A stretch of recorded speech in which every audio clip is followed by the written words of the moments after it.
Hello again, good afternoon and welcome to business. Now, year-on-year inflation as measured by the Consumer Price Index for the month of November has declined to 15.5%, down by 0.3 percentage points from 15.8% recorded in October. This was announced by the Deputy Government Statistician, Dr. Ba Wadie, at a press conference here in Accra.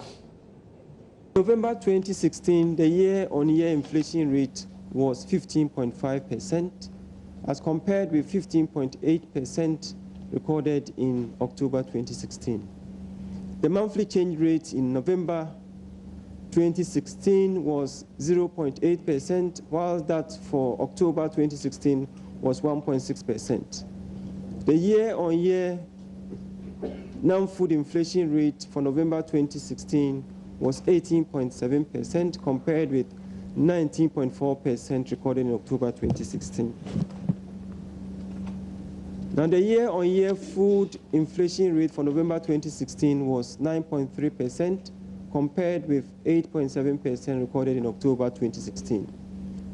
In the year-on-year non-food inflation rate stood at 18.7%, and this is more than 2 times that of the food inflation rate, that is 9.3%.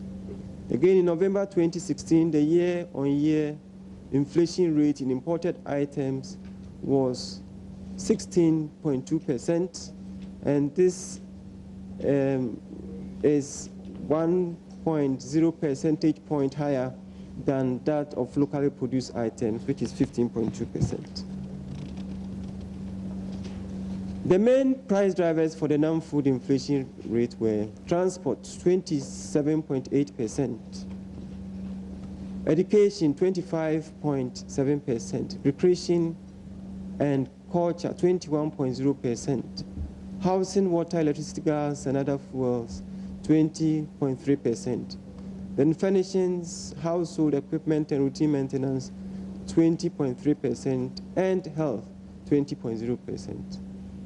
Now, the price drivers for the food inflation rate were mineral water, soft drinks, fruit and vegetable juices, 14.1%, coffee, tea, and cocoa, 14.0%, fish and seafood, 13.4%, meat and meat products, 13.3%. Away from that, players in the housing sector would be expecting the NPP government to reduce the cost of doing business. Ghana's housing deficit is expected to cross the 2 million mark next year.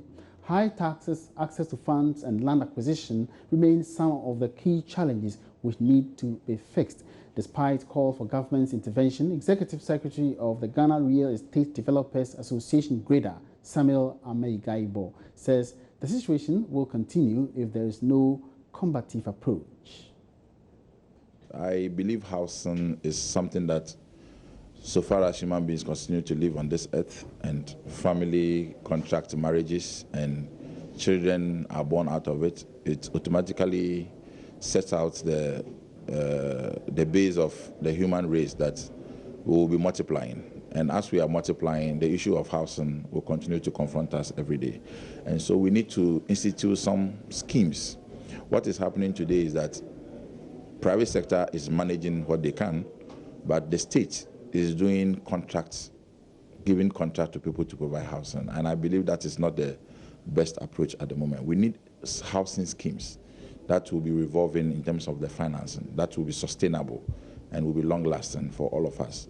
And the scheme I'm talking about is some cycle of, say, home finance companies, developers getting access to some very cheap funding with very low interest rates, maybe purposely for affordable housing project, and then a home mortgage company available to provide mortgage for the class of people that we are looking at, especially the the public sector, whose income we know are not exactly too good, and then even the private sector who are equally struggling also to have very good salaries and all that, so that this.